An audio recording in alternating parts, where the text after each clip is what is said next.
To Sahari cooking. അരി അരക്കാതെ കുതിർക്കാതെ easy ആയിട്ട് അരമണിക്കൂർ കൊണ്ട് ഒരു പാലപ്പത്തിൻ്റെ റെസിപ്പിയാണ്. കാണാൻ ഭംഗിയിലും കഴിക്കാൻ ടേസ്റ്റി ആയിട്ട് ഒരു അടിപൊളി ഈസി പാലപ്പമാണ്. അതിനായി ആദ്യം തന്നെ ഒരു ബീട്രൂട്ട് ക്ലീൻ ചെയ്ത് കട്ട് ചെയ്തെടുക്കണം.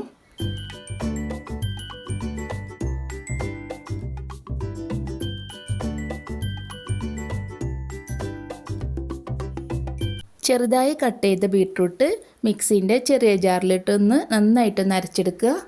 അരച്ച് വെച്ച ബീട്രൂട്ടിൻ്റെ ജ്യൂസിലേക്ക് ഇൻഗ്രീഡിയൻസ് ഓരോന്ന് ഇട്ട് കൊടുക്കാം. ആദ്യം തന്നെ ഒരു കപ്പ് അളവിൽ ചോറാണ്. കൂടെ തന്നെ ഒരു കപ്പ് അളവിൽ തേങ്ങാ ചിരവിയതും കൂടി ഇട്ട് കൊടുക്കാം. ഇനി ഇതിലേക്ക് 2 കപ്പ് അളവിൽ അരിപ്പൊടിയും കൂടി വേണം. പത്തിരിപ്പൊടിയാണ് ഞാൻ എടുത്തിരിക്കുന്നത്. പത്തിരിക്കും അപ്പത്തിനൊക്കെ ഉള്ള പൊടി, മില്ലിൽ നിന്ന് പൊടിപ്പിച്ച പൊടിയാണ്.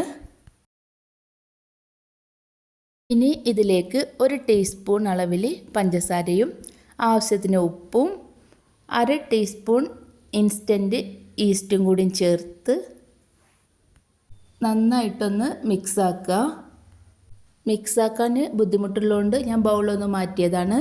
ഇനി 1/2 കപ്പ് തേങ്ങാ വെള്ളം കൂടി ചേർത്ത് കൊടുക്കുന്നുണ്ട്. ഞാൻ തേങ്ങ പൊട്ടിച്ച വെള്ളം ഇതിലേക്ക് ഒഴിച്ചതാണ്. ഇത് കയ്യിലില്ലെങ്കിൽ ഇത് സ്കിപ്പ് ചെയ്യാം. ഇനി ഇതിലേക്ക് ചെറിയ ചൂടുവെള്ളം കുറേശ്ശെ ഒഴിച്ച് മിക്സാക്കി എടുക്കാം. എന്നിട്ട് മിക്സിയിലിട്ടൊന്ന് അടിച്ചെടുക്കാം. ചെറിയ ചൂടോടെയുള്ള വെള്ളം തന്നെ ചേർക്കാൻ ശ്രദ്ധിക്കണം. വെള്ളം ഏറിപ്പോവാതെയും കൂടി നോക്കണം. ഇനി ഇത് മറ്റൊരു പാത്രത്തിലേക്ക് ഒഴിച്ചു കൊടുത്തിട്ട് കൈ വെച്ച് നന്നായിട്ടൊന്ന് മിക്സാക്കണം. എങ്കിലേ മാവ് പെട്ടെന്ന് പൊങ്ങി വരുള്ളൂ. ഇനി ഒരു അരമണിക്കൂർ ഇത് പൊങ്ങി വരാനുള്ള ടൈം കൊടുക്കണം. ഈ ഒരു കട്ടിയിൽ മതിട്ടോ മാവ് പെട്ടെന്ന് പൊങ്ങി വരാനുള്ളൊരു ടിപ്പാണ്.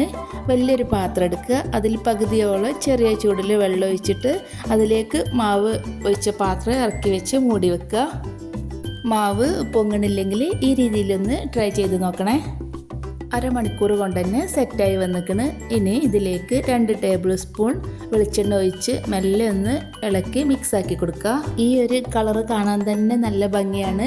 ബീട്രൂട്ടിൻ്റെ ചാറ് പിഴിഞ്ഞെടുക്കാതെ ബീട്രൂട്ട് മുഴുവനായിട്ട് അരച്ചാലേ ഇങ്ങനൊരു കളറ് കിട്ടുള്ളൂ. ഇത് അപ്പം ചുട്ട് വരുമ്പോൾ ഇതിലേറെ ഭംഗിയാണ് കാണാൻ. കുറേശ്ശേറ്റ് ഒഴിച്ച് ഒന്ന് ചുറ്റിച്ച് കൊടുത്ത് കുറച്ച് നേരം അടച്ച് വെച്ചിട്ട് വേവിച്ചെടുക്കാം.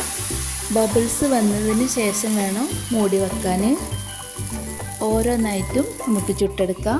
ബീട്രൂട്ട് നമ്മൾ ബ്ലഡിൻ്റെ ലെവലൊക്കെ കൂട്ടാൻ നല്ലൊരു വെജിറ്റബിൾ ആണെങ്കിലും ബീട്രൂട്ട് ഒട്ടുമിക്ക ആൾക്കാർക്കും വലിയൊരു ഇഷ്ടമില്ല. ഇങ്ങനെ ചെയ്തെടുക്കുകയാണെങ്കിൽ എല്ലാവർക്കും നല്ല തൃപ്തിയോടെ തന്നെ കഴിക്കാം. രാവിലെ വൈകിട്ടൊക്കെ വീട്ടിൽ ചെറിയ പാർട്ടിയൊക്കെ ഉള്ള ടൈമിൽ ഇങ്ങനെ ഒരു ഐറ്റം ഉണ്ടാക്കുകയാണെങ്കിൽ ഇത് തന്നെയാവും അതിൽ സ്പെഷ്യലായിട്ട് നിൽക്കുന്ന ഒരു ഐറ്റം. അത്ര ഭംഗിയാണ് ഇതിൻ്റെ കളറ് കാണാൻ. എൻ്റെ വീഡിയോ നിങ്ങൾക്ക് ഇഷ്ടമായെങ്കിൽ സബ്സ്ക്രൈബ് ചെയ്ത് മറക്കാതെ ഒരു ലൈക്ക് അടിച്ച് നിങ്ങളുടെ അഭിപ്രായം കമൻറ്റ് കൂടി ചെയ്യണേ. അടുത്ത വീഡിയോയിൽ മറ്റൊരു റെസിപ്പിയുമായി വീണ്ടും കാണാം.